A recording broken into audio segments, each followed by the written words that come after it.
With all these books around, Gabriel would have a hard time sitting still. A heavy wooden table occupies the center of the library.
These shelves contain books on religions of all kinds.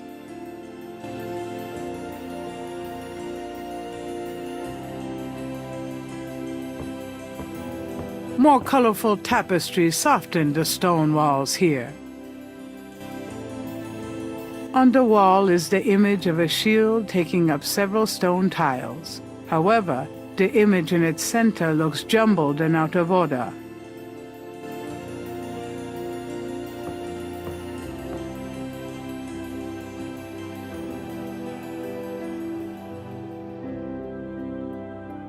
It moves.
Gabriel slides the last tile into place, revealing a compelling coat of arms image of a lion and a snake that looks familiar somehow. With the shield's image in the proper order, the wall opens to reveal a hidden room.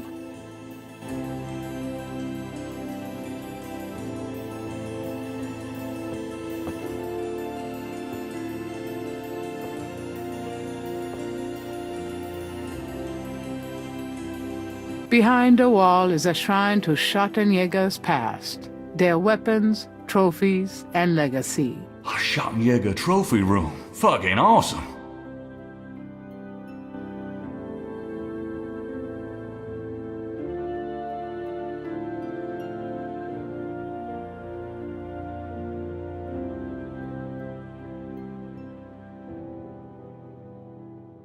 A title catches Gabriel's eye.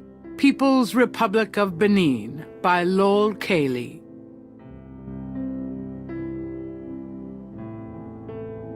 Gabriel pulls out a book entitled People's Republic of Benin and scans through it. The People's Republic of Benin is an area of rich and diverse cultures and a proud heritage.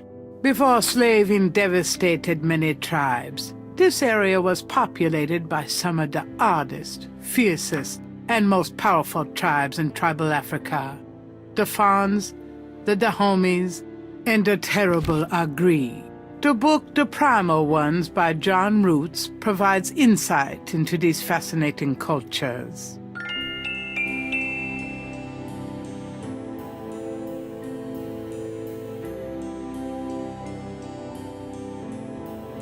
Gabriel pulls out a book in The People's Republic of Benin before slaving devastated.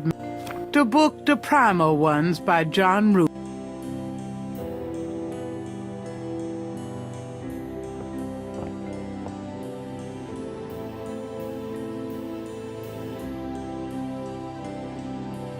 There are books on sociology in this part of the library.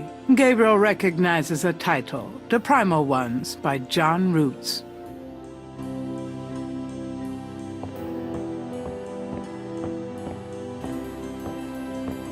Gabriel takes down The Primal Ones and opens it. In contrast with the peaceful, nomadic tribes of northern Africa, certain tribes of the southwest were vicious and xenophobic. This part of Africa is called the Red Basin area because of the vast amount of bloodshed that occurred there over the centuries. In this one area of Africa existed, in a perpetual state of war and raiding, some of the most powerful and efficient fighters the world has ever seen. Why did this region inspire such violent behavior? To understand, one must look even further back. See Ancient Roots of Africa by Early Days.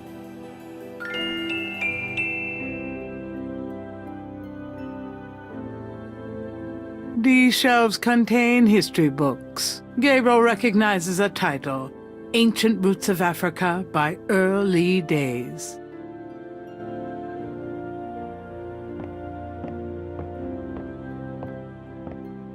Although it probably won't shed any light on Wolfgang's whereabouts, Gabriel picks up a book from the Ritter section. This book is entitled Malleus Maleficarum, The Witch Hammer, dated 1486. It's a witch hunter's manual from the Inquisition. I'm not so sure I'm really interested in knowing about some of my ancestors.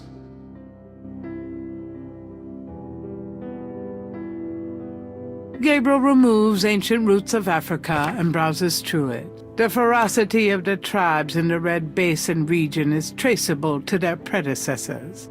In Egyptian time, 4000 to 2000 BC, this region was ruled by powerful sun worshippers. We know a little about this mysterious cult by the remnants of ruins far older and of a culture far more advanced than any that exists in Africa today. See Sun Worshippers by A. Curate.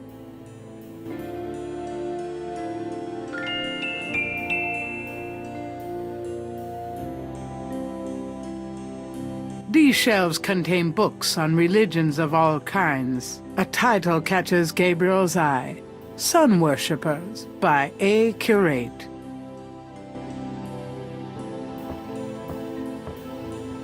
Gabriel takes down Sun Worshippers and scans it.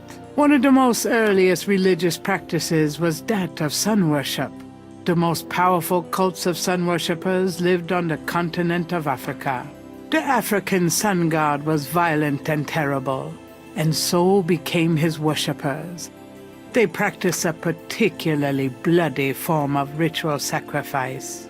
The homeland of this ancient cult is still considered a sacred site of power. See Ancient Digs of Africa by Professor Seymour Shards.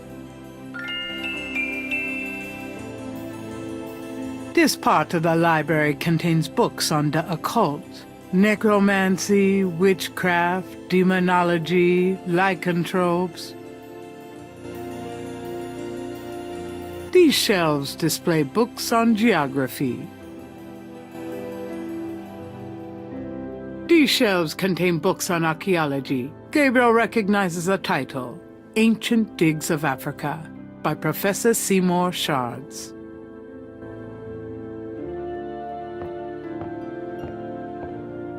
Gabriel takes Ancient Digs of Africa and opens it. The most fascinating archaeological site in Africa is the Great Snake Mound in the People's Republic of Benin, located 50 miles south of the capital in the Red Basin. Like the snake mounds of North America, the origin and meaning of these great mounds remains a mystery, though clearly they were the result of profound and urgent spiritual belief. Unlike other snake mounds, the African example is a double snake mound, a small snake ring within a larger snake ring. The mound is thought to have housed an ancient temple. Although archaeologists explored the mound site, the interior remains largely unchanged from ancient times. This is partially due to stringent government regulations and partially to local superstition. The local people regard the mound with fear and won't go near it. A double snake ring? Gabriel flips furiously, looking for a picture. Oh my god. It's a wheel within a wheel. Gabriel decides to hang on to the Snake Mound book.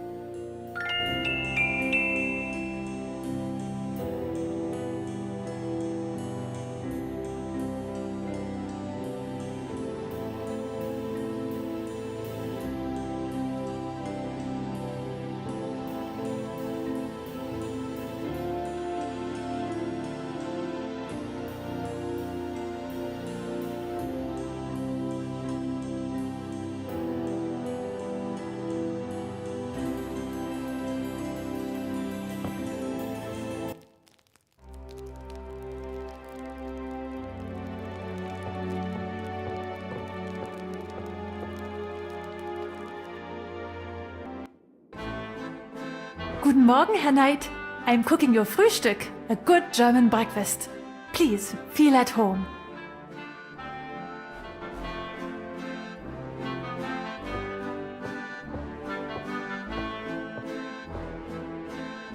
Can I ask you a few questions? Yeah, of course.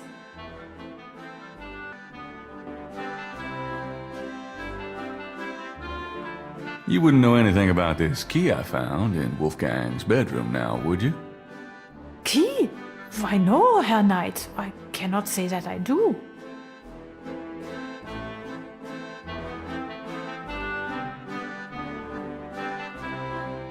I found this book in the library. I think it might tell us where Wolfgang went. Africa? You think Wolfgang went to Africa? I know he did. Then I shall make you a plane trip right now, yeah? Well, I guess so. Good, good. My poor Wolfgang. You have money for the plane, yeah?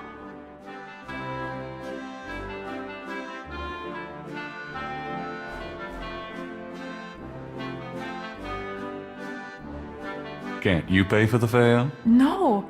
How Wolfgang bought his ticket, I don't know, but we have no money left. Have you no money, Herr Knight? I know. We can use his credit card. Terrific. I will go make the call. Then, while we wait, breakfast. Does that mean I can get some coffee now?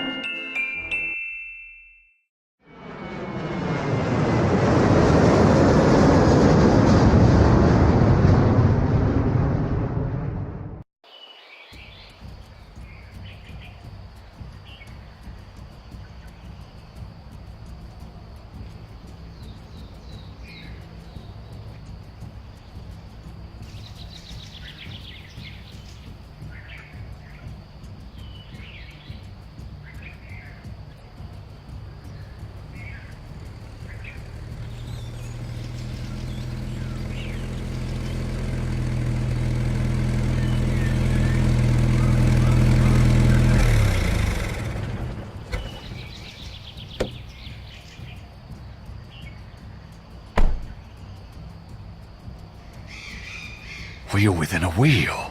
You want I stay here, right? It's a long walk back to the city. Yeah, sure. Wait here, please. I may be a while, though. No problem. I could use a nap.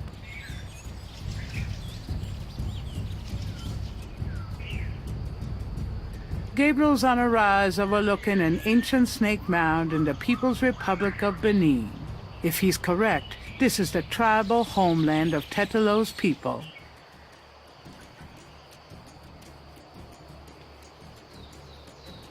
The Jeep was one of several private taxis trying to pick up business at the airport. The driver knew exactly where the snake mound was located, and his rates were very cheap.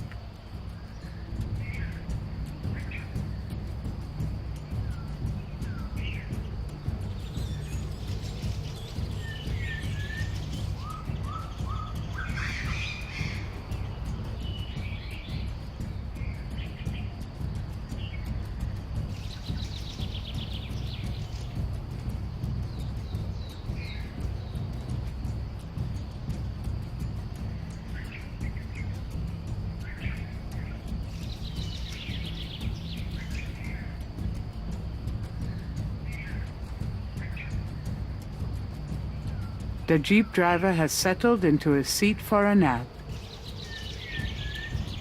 The Jeep driver can do nothing more for Gabriel at the moment. The snake mound consists of an outer ring and an inner ring. Two snakes eat in their tails.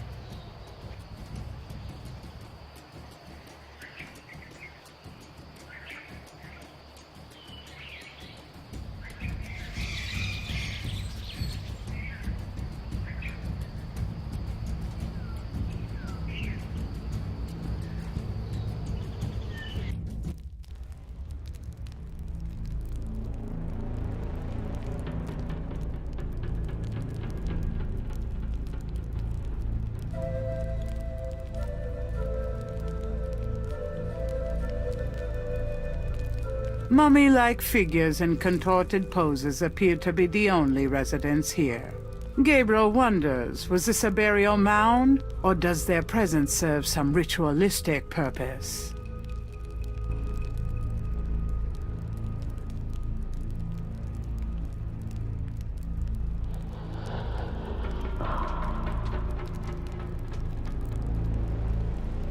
On the floor is an etched stone. This stone looks interesting.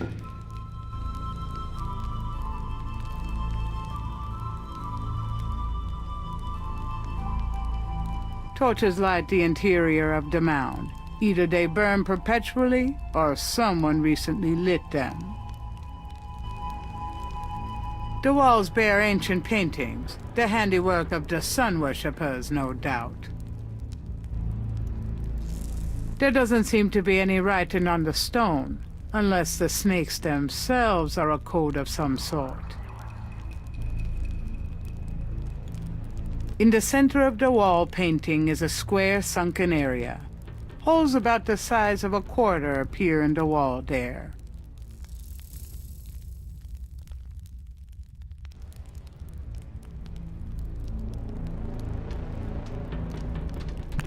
Gabriel has the creeping sensation that he's being watched.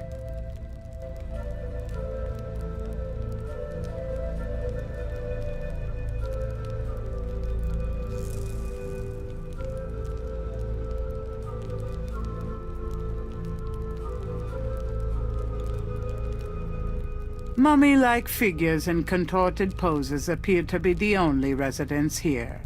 Gabriel wonders, was this a burial mound, or does their presence serve some ritualistic purpose?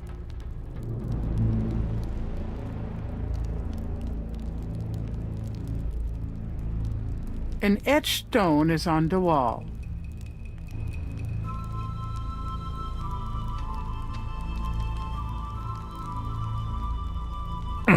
It's stuck.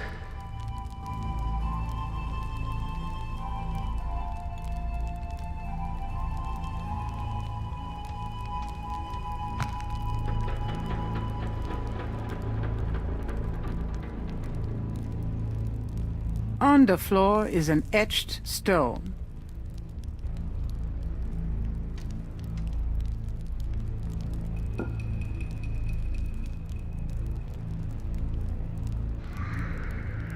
On the floor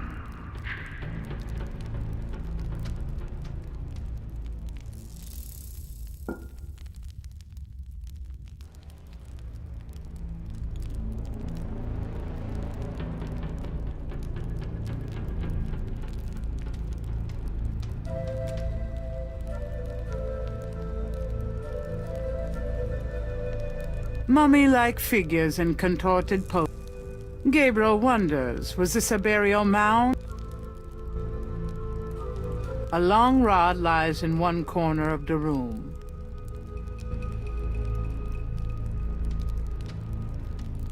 It's shaped a little like a snake.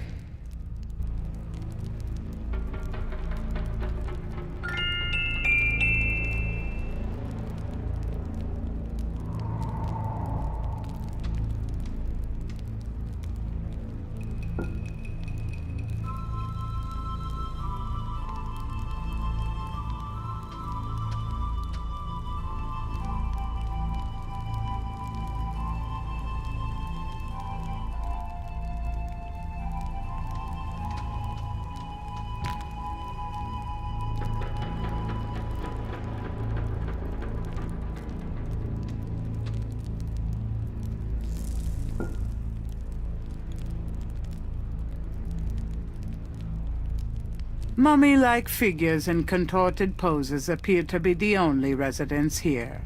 Gabriel wonders, was this a burial mound, or does their presence serve some ritualistic purpose?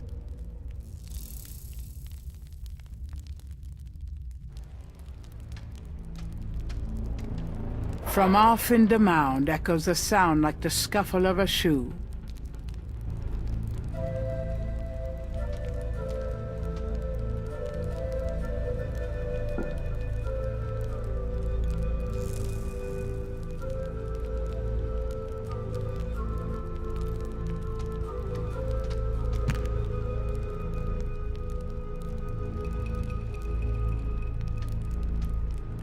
An etched stone is on the wall.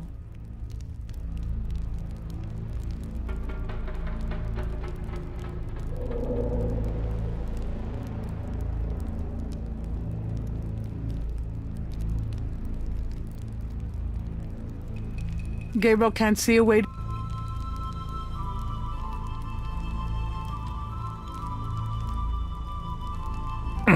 It's stuck.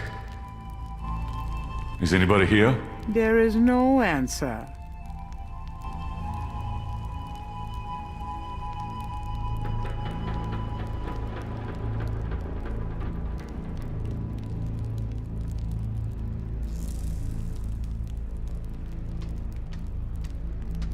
A shadow flickers in the corner of Gabriel's eye.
From off in the mound echoes a sound like the scuffle of a shoe.